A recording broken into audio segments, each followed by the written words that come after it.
Hey everybody, this is Jeffrey Lyles. You're listening to Lyles Movie Files. It's Thursday, April 26th. I'm very excited to see what my Niners are going to do in this NFL draft. And everybody is getting hyped up, excited, ready to see the biggest film of the year. Of course, I'm talking about Avengers Infinity War. Jason and I got to see it early. We did a brief, spoiler-free version of it, what we thought of the film. Next week, after all the guys see it, we'll probably go all into the weeds with a million spoilers. So if you want to hear our thoughts about it without any spoilers, because I cannot spoil this film for you, and I want you to see it as clean and with as little information and knowledge of what's going to happen as possible. And we also talk about how much we think the movie's going to make.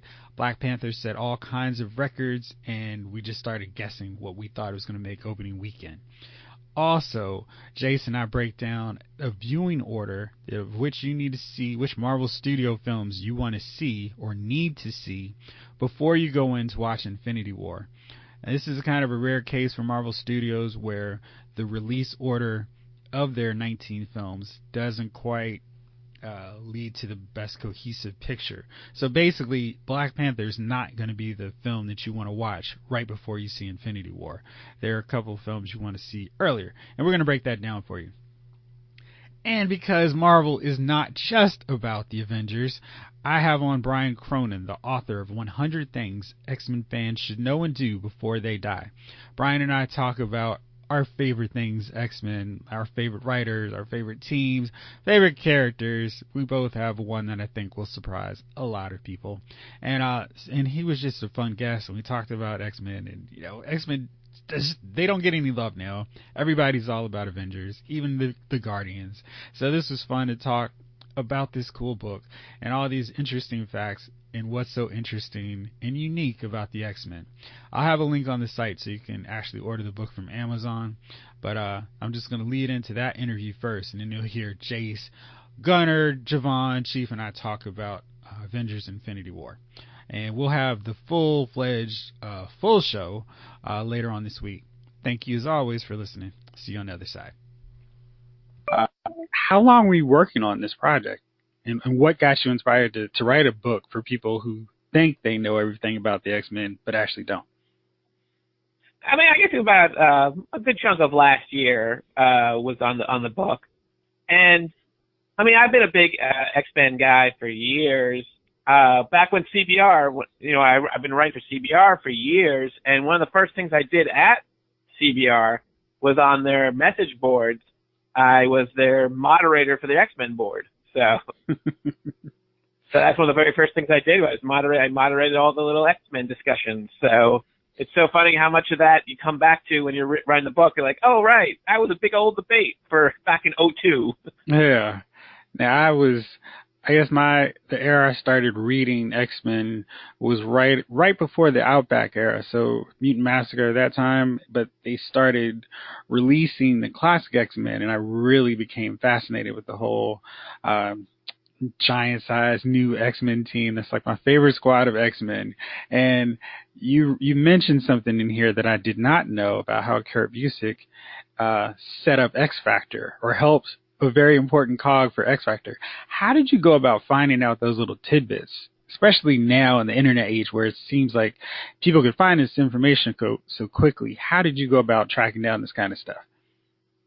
Well, what's funny about it is that since I've been writing about these things for so long, a lot of the book is stuff I had already written about that it's sort of basically taken all the information that you've collected over the years and sort of putting it into, it's less about trying to find the information at this point for me and more about putting it into a form where people can appreciate and understand it and relate to it, Yeah. Who's your favorite X-Man?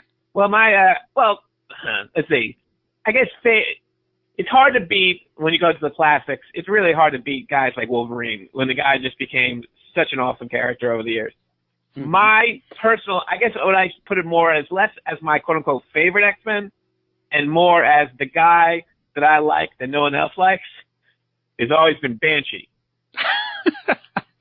Banshee never gets, that guy just is he just loses his powers. They put together 2 teams of X-Men, and somehow there's like every team has like 7 guys on him. Somehow he's the only one that doesn't get it on the team.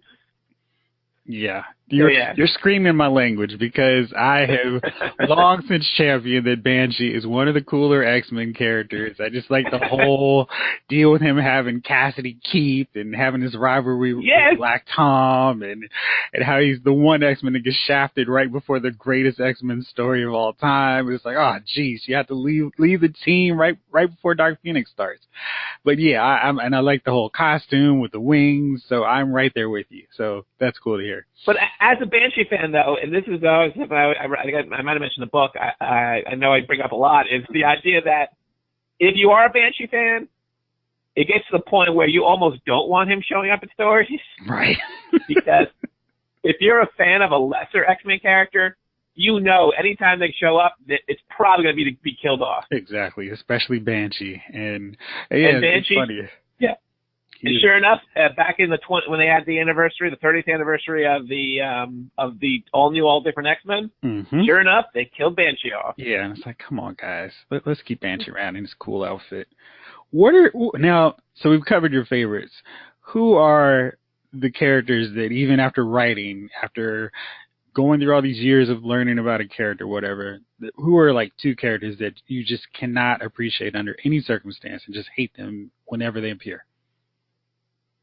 I don't think that X-Men wise, I think they've done a pretty good job on the stuff. The guys that you wouldn't, let's say, like that much, they also don't appear that much. So in general, like for instance, let's say you didn't like Maggot, the short-lived team member, where from the late 90s, where his whole thing was he had 2 leeches that would come out and absorb energy, and then he would suck them back into his stomach, and they would give him powers. That's not the greatest X-Men out there. But he only appeared in like 3 issues, so it's hard to really get too mad at him. So of the guys who've been around for a while, one of the guys that sort of gets me is, not that I dislike him, but Angel totally messes up the all new, all different team in Dark Phoenix Saga. When you look at that setup, you're like, yeah, this is the classic X-Men. You got your Wolverine, your Cyclops, your Storm, your Nightcrawler, your Colossus, your Kitty Pryde. Oh, and Angel's there too. So that always gets me. And sure enough, you can tell that they were thinking the same thing, because after just like 5 or 6 issues, he's like, "Yeah, I'm out of here. You suck, Wolverine. I'm out of here. You're the worst, Wolverine. I'm out of here." What was the one thing that what's maybe not the first thing, but what are some things that, as people read the book, you hope that they get out of this and take away as reading it as X-Men fans?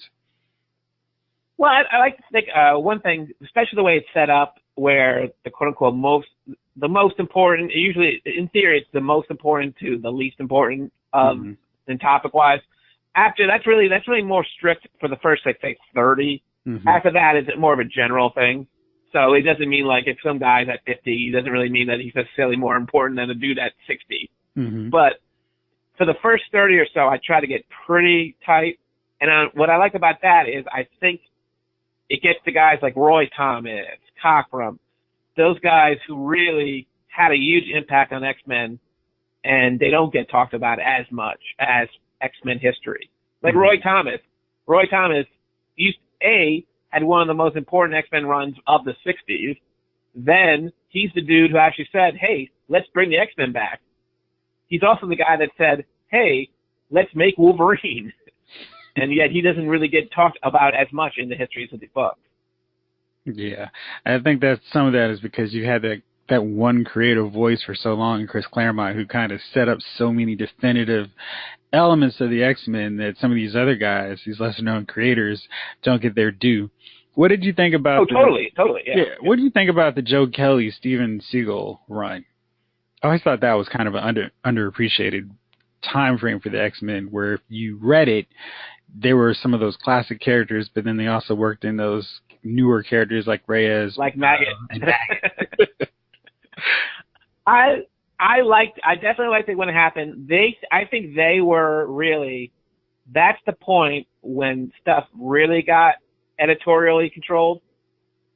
up until that point, it seemed like, because Lobdell had been there for like 5 years at that point, and so he had a decent amount of freedom, it seemed.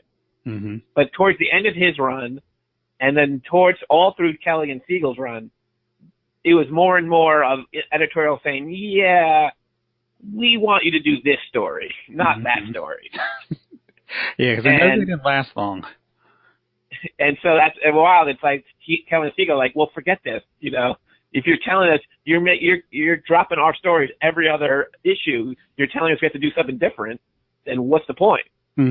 So that was really the start, I think, of where editorial was really the driving force of the book. And I think you see that a lot, even up until now, where a lot of these decisions seem to be editorial driven and less what the guys who are doing the book come up with. Grant Morrison might have been one of the last guys where it's like, okay, Grant Morrison, what do you want to do?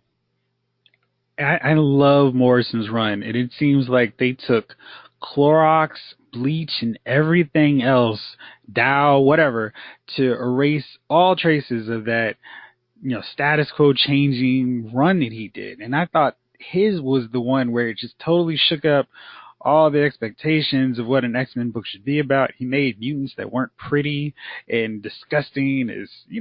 They always make this big deal about complaining, oh, it's so rough being a mutant, but they all look like supermodels. He took them and made them look like, oh gosh, you guys are hideous. You should stay hidden in all this. What do you think about that Morrison run and what that meant short term, long term for the X-Men? Because you see some of those elements, I guess, kind of carried over to the movies. But what do you think about the Morrison run? I mean, I think the Morrison run's amazing. One sort of interesting thing about the Morrison run that when you always come back to how important the Byrne Claremont Terry Austin run is. Right. And what's funny is that even as great and as innovative and as different as we said about Morrison, how much he changed the book, when you look back at it, he was basically doing an homage to the Byrne Claremont stuff. He went through pretty much all the beats they did. They did a Shire story, he did a Shire story. They did a Sentinels thing, he did a Sentinel thing. They did time travel, he did a time travel. And so on. They did a Phoenix thing, he did a Phoenix thing. So it's so funny that even in the middle of his thing, which was definitely changing things dramatically, it still looked back and appreciated that Byrne Claremont, because you can't beat that Byrne Claremont for just awesome X-Men. Right.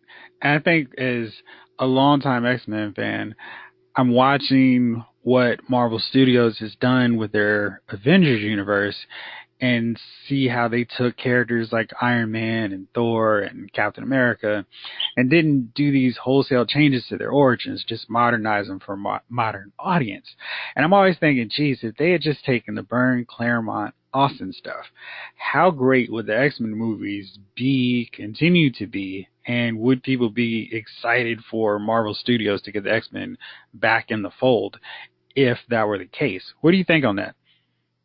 I think it's totally true. It's a matter of, I mean, listen, is there something to be said for you can't have Wolverine in a yellow spandex costume? Probably.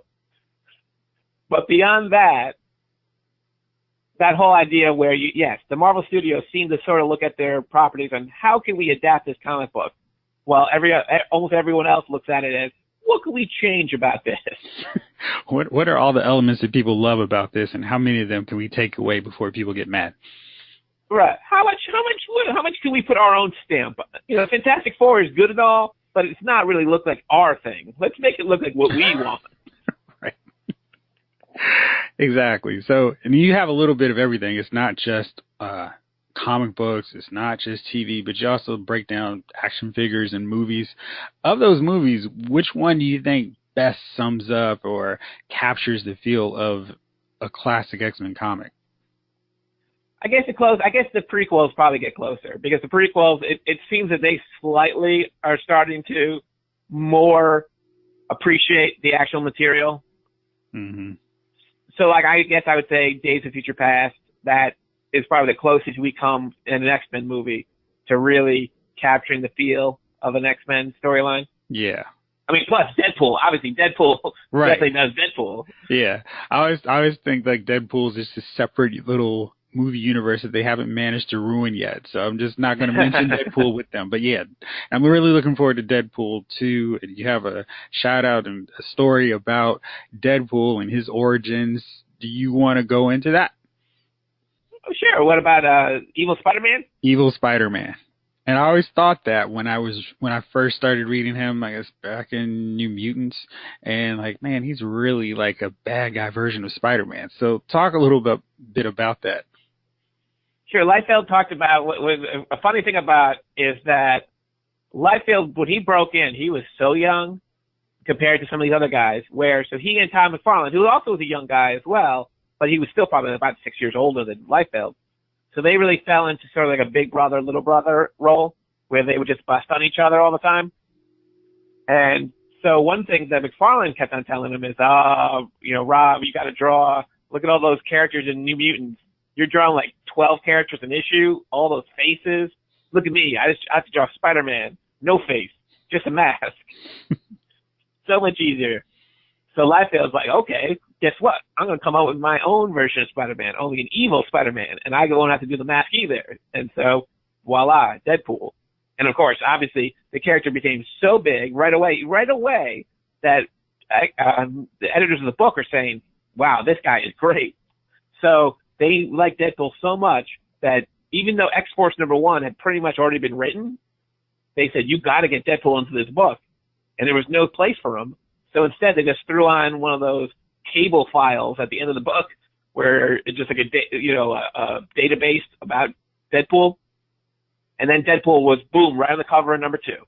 Yep. the Merc with the mouth. The Merc with the mouth. Yeah, so that's pretty cool. Now, what are some of those X-Men spin-off books that you feel haven't gotten enough due or you wish more people appreciated? I know we've always got the main X-Men book, but what are some of those spin-off titles that really clicked for you that didn't necessarily become big hits? Well, it's hard to say. It's hard to give some of these guys not too much when even let's say like Peter David's X Factor might not be as famous. It still lasted. His second revival lasted like 10 years practically. So it was just sort of chugging along in the background when it lasted probably almost like 6 years, his second revival. Mm-hmm. But the first revival, that one really, talk about wasted potential. When that launched, he basically got all the characters that they didn't want for the X-Men book, mm-hmm. all the leftovers, and he turned them into this actually cool, funny, relatable team. But the problem with the X-Men back then was that crossovers were the king. They were selling so many copies during these crossovers that it's like, sorry, Peter David, you can't do your relatable, down-to-earth story. We need you to tie in with the big crossovers. So every issue is like, oh, hey, I know you wanted to tell that one really like personal story. Next issue. This issue's a crossover. And then later, okay, sorry, but we'll give you a double issue to do your story, okay? Because we need this issue for a crossover too. And finally it was like, oh, by the way, remember that double issue we promised you? That's going to be a crossover too. Sorry. And so he's like, forget it. I'm out of here. Yeah. I'm out of here. And so I think we really missed out on that. That would have been a cool, J.N. DeMatteis, he came in, he actually did a decent run, but once Peter David left, that book really didn't have a direction. Yeah. And, what was that, X Factor 77, the one where they're sitting down with Doc Samson? Is that the issue? I think 87, yeah. 87. That is one of my favorite comics ever, just because it made sense of so many of the characters and broke them down in a way that I don't think anyone had bothered to explore. And I just thought it was such a cool read. And there was no action, but it was like, wow, what a cool way to look at these different characters. That Quicksilver bit is like the same. That is like the bit for Quicksilver. Yeah, and everyone 20 years later, that's the bit. If you want to describe what Quicksilver's deal is, just tell them, read that one issue, and you'll know what Quicksilver's deal is. And it makes so much sense. It's like, yeah, I could understand being more like him than Barry Allen because, gosh, everything moves so slow. So, yeah, definitely. Now, I know most people are going to go Magneto's the best X-Men villain. Who do you think is number 2 or number 3 on the X-Men villain list? Yeah, it's weird. Magneto takes up so much of like space in the X-Men universe, where it's so hard. It's like the drop off from him to everyone else is so significant. Because you look at Apocalypse, right? Apocalypse is a great villain and all, but his X-Men stories are surprisingly minimal. Mm-hmm. Like times when the X-Men have actually fought Apocalypse, and outside of say Age of Apocalypse, it's really not that significant. Mm-hmm. So then you start looking at guys like Mr. Sinister. I mean, it's kind of bare bones. Oddly enough, for such a popular book, their villains, they got cool villains, right? But the ones that don't rise to the level of like top 5 villains. I mean, I guess you got to go Mr. Sinister and the Marauders. Those guys are pretty cool. Yeah. I would think they, just by virtue of actually being villains, that managed to accomplish something. But yeah, I think Juggernaut's pretty good just because he is what he is, just a brute who fights him, and that's like the dynamic with him and Black Tom. But yeah, their villains have really been underwhelming. It is funny when you think back, like, man, what was that classic story with the good bad guy? And it's kind of drawing a blank on it. On the also, whenever they have cool older villains, also they're like, yeah, this guy's so cool, he's gonna be a hero now, okay? Right, yeah, like Sabretooth. It's like I still can't get over the sight of seeing Sabretooth hanging with the X-Men. It's like, this is wrong. Mystique, even Juggernaut. Yeah, how many times has Juggernaut joined the X-Men teams over the years? Yeah, what are you guys doing? Now, as an X-Men fan, what do you think has been the point where they've kind of gone too far past the point of, I mean, because, right now everything is focused on the movies, and on the comic book front, you definitely see that influence, and Marvel is pushing 120% on the Avengers, the movie universe. Now Black Panther's got the spotlight. It's going to shift over to Avengers with Infinity War. But the X-Men, I feel like they haven't quite managed to maintain that same level of consistency, even though they fought the Avengers and A versus X. What's been that cliff that the X-Men weren't quite able to get past and are stumbling to try to get out of now?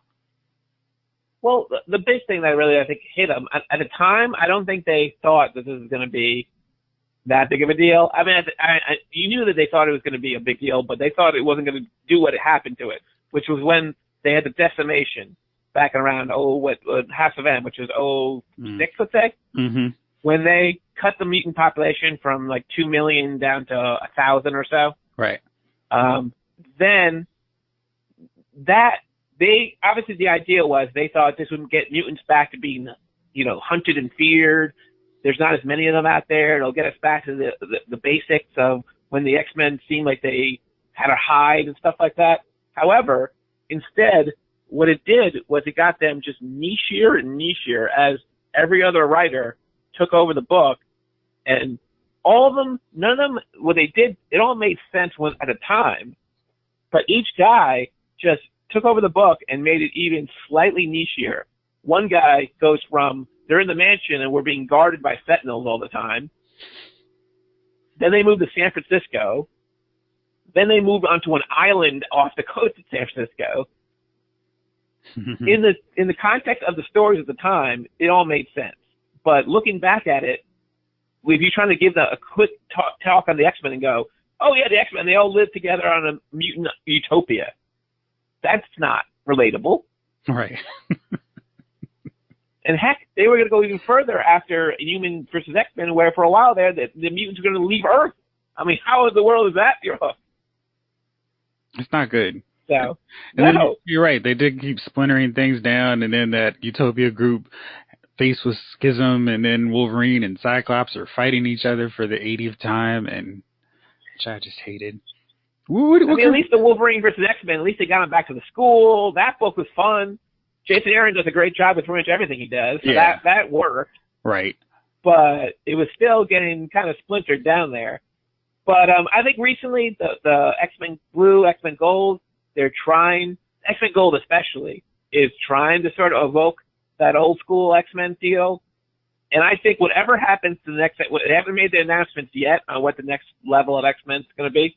Whatever it comes out, my guess is that it'll try to feel a bit like early 90s X-Men, because that's where all the like Kelly Thompson just did that Rogue Gambit miniseries that really was all about, hey, everybody, remember how cool they were in the early 90s? They can still be cool. What do you think it was with the 90s that resonated so much with fans? Was it just the cartoon and the superstar artists?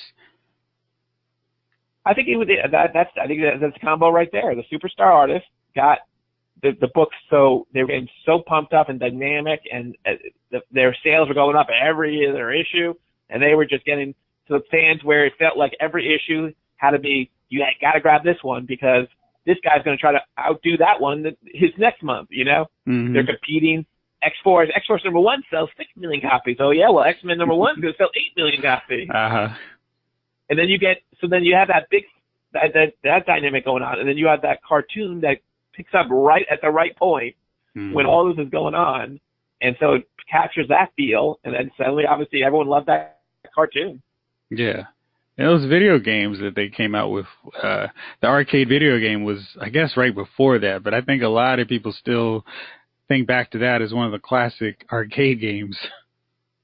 Oh, totally. I mean, God, you could play, like, what? If you had two arcades, you could do, like, 8 players at once. Right. And can't beat that. Anytime you can all get together to play some video games. And they've had some pretty fun video games, too, with the home ones, with the X-Men Legends. I always thought those were fun to play through, and even just They did. Remember, think about it. If you want to capture, that's right. I think I don't know if I wrote this in the book or if I wrote it somewhere. The idea is the perfect way to capture how things are in the zeitgeist is see what video games they get. Yeah. If they're not getting any video games, that's not a good sign. And the X-Men video game wise has been, Yeah, they've struggled on that end as of late. But I feel like so much of the X-Men have kind of been like the redheaded stepchild since the Avengers became popular. Wow. Totally. It's 2018. They're not even in the Marvel Lego things anymore. I mean, come on. Right. And the fighting games, they're just like, no. And it was hilarious. I read this article and they were like, yeah, well, we think the characters that we replace Wolverine and Storm and Cyclops with will carry on just as fine. And I was like, wow, man, you guys are really trying that one. Okay. But we don't need Wolverine. We got Squirrel Girl. Come on. Who needs Wolverine and his claw attack? Nobody even remembers that anymore. What did you, in looking back for all these different runs of X-Men, what creator really stood out to you, or what creative team stood out to you outside of the Byrne, Claremont, Dream Team, Golden Age era? Which one best sums up what the X-Men were if you take out all those classic stories they put together? Well, if you take out Claremont, that's like 17 years missing. Well, maybe, all right, let's make it fair. Let's take out Claremont and Byrne. So any of his other collaborators. Oh, okay. So I guess, well, it's so funny what I write in the book is, what's interesting is that X-Men didn't become Marvel's #1 book until after Byrne left, after Cochran left for his second time. Right. It wasn't until Paul Smith came in that the X-Men actually became the #1 selling book in Marvel, which I thought that was crazy. Bizarre. Yeah, because I just assumed the moment Byrne and Claremont started working, they were going neck and neck with Teen Titans over at DC for a top comic, and that wasn't. Teen Titans was destroying for years. Teen Titans was like the highest selling book for a long time there. Yeah, it's crazy. Well, the funny thing about that is a lot of times there's this weird phenomenon where, I mean, you see it a lot of times in sales too, where, say, Pokemon or whatever. Mm-hmm. The biggest year for Pokemon merchandise is like 3 years after it became big, because that's when the slow people pick up on it. You know? Right. And so a lot of times for big books, it takes a while for people to start picking it up because they hear about the other run, and so the sales go up even though that run's over. Like Tom McFarlane did Incredible Hulk, and the book was amazing, but it wasn't until he was off the book that the sales started really rising based on all people hearing about how awesome Tom McFarlane's run was. That's funny how that plays out. And then it was interesting reading about the different similarities with the X-Men and the Legion, and how Jim Shooter came up with Feral Lad and wanted to make him black, which I never heard before, and killed him off just to spite the editor. And yeah, you're not going to let him make him black. I'll do this then. Yeah, that was really interesting, and how that played into a role with Thunderbird's death. And I always loved his costume, so I thought it was funny that the initial setup was just as a hey, you guys passed or you failed making the X-Men, and then just evolving to, well, everybody gets... You're dead, yep. Yeah. So what do you think best sums up X-Men? Like, you've gone through these 100 chapters. What do you think for somebody who's never heard of them, a kid who was born in 2008 and the only cool superheroes he's ever known are the ones he's seen on the big screen, and she's thinking, the only cool superheroes are Cap, Iron Man, Black Panther, etc. What makes X-Men cool, and just what makes X-Men cool? Well, I think what's cool about the description for the X-Men is that we have, for a while there, I think I even opened my book about this point, which was for a while there, in the late 70s, Marvel came up with this thing where every issue would open up with a little description of the characters, and then it would be blah, blah, blah, blah, blah, and then Stan Lee presents the Uncanny X-Men or whatever. And so what's cool about that is that setup really encapsulates the X-Men so darn well. Let's see. Here it is. Children of the Atom, students of Charles Xavier, mutants, feared and hated by the world they have sworn to protect. They are the strangest heroes of all. Stan Lee presents the X-Men. I mean, come on. Hated and feared, yet they still have to protect people. They're bizarre. Come on. That's a cool concept. Strange heroes who are hated and feared by the world, and yet they have to protect them because they're good guys. That's a cool concept. Yeah, it is. And I guess that's why, for those of us who read it and for so long who've enjoyed the video games, the action figures, why they still have such a strong hold on us. And what makes you an X-Men fan? Just because of that outcast nature of them, or is there any other factors to it? What's so funny is that I think my introduction mentions this, where you're taking the X-Men so many times. Depends on when you happen to get into them. Mm-hmm. And by the time I got into them, again, earlier, like around 91, they were already like the most popular books out there. So it's not even like outcast anymore because they were the stars already. Mm-hmm. So by that point, it was pretty much just the fact they had all these really good writers and artists working on the books. That Claremont Jim Lee run is amazing. That Claremont had been doing a fine job up until that point, of course, but Jim Lee really revitalized him. It's been a while since he had a artist who came in and really pushed him. Because Silvestri, great artist, but Silvestri, for whatever reason, didn't seem to really as vibe with Claremont on the plotting stages. It was really Jim Lee who came in and said, no, I want to do blank. I want to do, blank. I want to do X, Y, and Z. And Claremont's like, okay, fine. We'll change things around and fit what you want to do. And it really worked. Yeah. I always think that's... Of course, then it went too far, and then it was like, sorry, Claremont, you're out of here. We're only going to do what Jim Lee wants. Oh, and Jim's leaving to go form Wildcat. And then Jim Lee's doing it, right. We destroyed our entire line to fit Jim Lee, and Jim Lee's going. So I was always leery when Jim Lee took over at DC. It was like, how long is this lasting? But that actually worked out for the best. So, Brian, is there anything else that you'd like to mention? Because I could talk to you about X-Men for hours and I want to be aware of your time. So, is there anything else you'd like to, or one last thing you'd like to say for everybody listening? I guess, Gerald, you should buy the book. It's a real fun read. Yes. And not only that, but Kate Willard, she said this on Twitter I like, which is, if you read this book and you just don't read the last chapter, you can never die. Hard to knock that, right? Brian, thank you so much for your time. What's your next book that you're working on?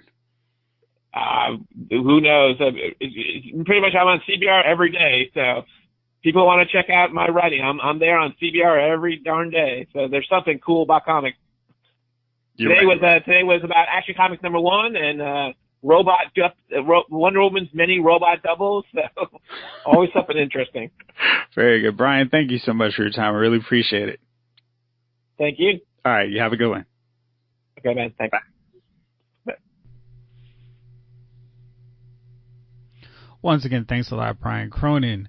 100 Things X-Men fans should know and do before they die. I have a link on the site so you can check it out. It's a fun read and well worth it if you think you know everything about the X-Men, but it turns out you really do not. Now we're going to move on to our Avengers Infinity War discussion, and we break down the proper viewing order, how much we think the movie's going to make, and our spoiler-free review. Avengers comes out Thursday night for people who got those 7 o'clock midnight tickets. It is poised to be a major, tremendous blockbuster assault on the record books. It's already being predicted to rake in somewhere between 225 million, 240 million for its opening domestic weekend. Because we had so much fun last time, I decided why not let's play box office prognosticators again. And I'm going to save the winner last time for last. So, Gunnar, what do you think Infinity War is going to bring in at the box office this weekend? Just on the domestic level. For the record, I was second to last. All right. Almost got it. But that's fine. 260 to 3. Okay. I ain't playing around. It's not going to play around. I mean, that's a huge range, man. Let's try to narrow it down a little bit. Okay. 280 to 3. Is that better? All right, that's better. Jace, what you got? Yeah. Okay. I think because this will probably have a quote unquote larger audience, I'd say 250. And I think that's kind of ridiculous for a movie, but I think it could do it. All right. Chief, how about you? What did Black Panther bring in this first week? Well, I'm glad you asked. Black Panther, on its opening weekend, if I'm pulling this up fast enough, so I can tell you, yeah, of course. This is going to take longer than I wanted. Hold on. Black Panther brought in a lot of money. Let's see here. As I'm stalling, trying to pull it up. You know, the phones are good on one end, and then you go, it's like, come on. All right, so Black Panther on its opening weekend brought in $202 million. And that was in 4,020 theaters. So 202 million Black Panther brought in. I will say this brings in 193 million. Interesting. All right. So you're saying it's going to fall short of Age of Ultron's opening. Okay. Let's see. I'm going to go with 227 million because it's been selling better than Black Panther through Fandango at a faster and higher rate. And yeah, I just think it's going to make a little bit more. I'm not necessarily banking on it making more in the long run as Black Panther, but I think this opening weekend, I think it's going to beat that out. Javon, what you got, man? I'm going to go with $500 million. Close to $500 million. If not at 500, I'm going to say between 450 and 5. And I'm going to tell you why. Because isn't this a global opening? It's not just, okay, it premieres here in the US. Just domestic. Just domestic. Just domestic numbers. Yeah, okay, just domestic numbers. Then I'm going to go 300. 300 is reasonable. Because you know what they've been doing if you watch any of the promos that have been coming on television? Guess who's been featured a ton in these promos? Black Panther. Yeah. So riding the heels of every promo. So riding the heels of that, hey, I've seen promos where only Chadwick Boseman was doing the narration, right? They only started with his speech. So with that said, they're going to ride the heels of the popularity of Black Panther. And that's not just going to appeal to black audiences. That's going to appeal to anybody who was interested, saw Black Panther, is still seeing or going to see Black Panther, and it's feel like I gotta go see both of these movies, because for what it's worth, both of them, Black Panther is still playing in some theaters. Right. No, it's still playing. Yeah. It's playing at a bunch, actually. I think Marvel did that on purpose so they could have, hey, I'm going to go see Black Panther, and then I'm going to go walk into this next screen and then see Avengers. Exactly. So it's going to be a money-making weekend for Disney and the Marvel franchise. They're going to kill it. So with that said, more power. But I'm definitely seeing between domestic opening, I'm seeing about 300. I'm going to forget 250. 300. That's the number. All right. I'm sticking to it. Jason and I saw it on Tuesday. Not going to spoil anything. I highly advise you guys to avoid anyone when they start talking about the movie. So, I mean, like if they're going to start talking about, oh, did you believe, I can't believe this happened, just walk away, turn off their Facebook feed, stay off Twitter, because they have a lot of stuff that's worth seeing. But we broke down our favorite Marvel films last week, and if I had waited a week, this would have been on my list. I have updated my the 19 Marvel Studio films, and I made some major adjustments, like I said, after our show last week. But this one, growing up, I would read a lot of these Marvel comics. And it was a big deal when all the heroes got together and they had the crossovers. I got to see Mr. Fantastic hanging with Captain America, Spider-Man and Thing, talking to Wolverine. I mean, it was cool watching that and them going after and fighting a bunch of bad guys, or in the case of Infinity Gauntlet, Thanos. This movie it blows everything else away in terms of comic book action and what's possible with this genre on the big screen. And I was just blown away. I kept nudging Jace like, I can't believe they did that. Look at that. That's so cool. I mean, the special effects are great, but the character development is really surprising. It's kind of like they took the Russo brothers, the guys who directed Civil War and Winter Soldier. They're the ones directing this, and it was like they paid so close attention to what came between Civil War and Infinity War. So it's like they have the tone, they treat Thor much more like Thor Ragnarok Thor than, say, Dark World or Avengers Age of Ultron Thor. Black Panther, I mean, it's like I use Thor as my quick example, but it just felt like the tone of Thor in this was the Thor Ragnarok version. When they went to Black Panther, it felt like we shifted to the next chapter of Black Panther. When they moved over to Guardians of the Galaxy, this was, oh man, now we're getting to a Guardians of the Galaxy movie. It didn't feel like they dumped everybody into one movie and just hoped to... It felt like they had a real thoughtful approach to it. So everything made sense, and it was like, yeah, this is exactly how the Guardians would fit into this, and this is how Doctor Strange would interact with these guys. It felt like, oh, wow, you guys really respected everything that came before you and incorporated it into your movie. That's really cool to me, because that's what I was worried about, because for what it's worth, you got a lot of heroes vying for screen time with this movie, right? Mm-hmm. To hear you say that, that's what you want out of any movie like this, this kind of grand scale, or any movie where you're cross-genre and you're doing something like this. You want them to pay special credence to the fact that each of these people have their own stories to tell. Yeah. And you're not just throwing them in a movie just for the sake of throwing them into the movies, right? To sell tickets. And I'm glad to hear you say that. So that incentivizes me even more to go see it. Yeah, and the surprising thing to me, I'll get you in a sec, Jace. The surprising thing was they did crazy character development. The movie's just like a little over 2.5 hours, but it never feels long, and it feels like, wow, you're spending so much time on this character. I feel like I know so much more of them from Infinity War than I have from 3 other movies they've been in. Vision and Scarlet Witch in particular, I was like, wow, okay, not that they were bad in the other films, but I just felt like, hey, this is Vision and Scarlet Witch from the comic books, from the Avengers. And yeah, like Doctor Strange is like, man, he is exactly how Doctor Strange would be interacting with all of these guys.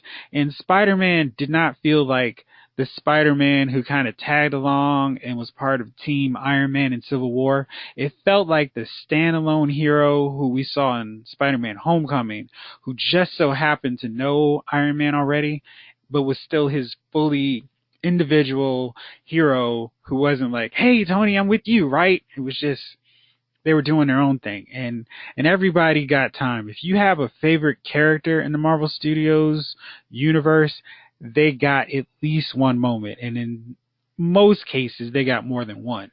Jace, what do you think about it? Okay, I'm gonna go with as we're gonna continue our spoilers-free discussion for probably about 2 weeks. No, they're all gonna see it. If you saw, well, Yeah, no. We'll try and we'll try this. But if you saw anybody you liked in the Marvel Cinematic Universe, this movie continues their story. So it's not like, because I know, like, as you said on Justice League, the comic book on LylesMovieFile.com, the Justice League comics seem to forget where a character was in their own individual comic book. This movie, you remember, like, whatever happened to the Guardians last is what happened. Like, they tell you, like, that's what happened. Like, what happened in Thor? They make sure you know what happened in Thor. This is the next thing. Like, it literally is like the next thing that you saw is what's is what it is. It's not like some weird time gap or like they didn't pay any like a lip service to what happened in their movie. It's like, oh, what happened after that one? Oh yeah, it's right there. I feel like I'm jumping in right where these guys are. Let me interrupt you real fast. Let me interrupt you because there is a time gap. And if you're watching all of these in super marathon fashion,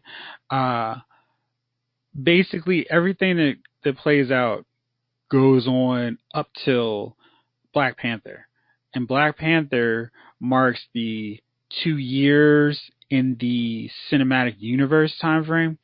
I think if you put out a chronological list of how these movies go, you're going to watch Black Panther right after Civil War, and then you're going to watch you probably watch Black Panther and then after Civil War, and then watch Homecoming, then watch Guardians, and then watch Thor Ragnarok, because Ragnarok is the one that definitely that's the one film that leads directly into Infinity War. And there's a 2-year gap where we don't know what's going on with these characters, and Black Panther is kind of like right after what happens in Civil War, so you need to watch that. Homecoming's right there in that area too, so it's like a cutoff. And then Guardians of the Galaxy Volume 2 and Ragnarok, and then they feed you right into what's going on with Infinity War.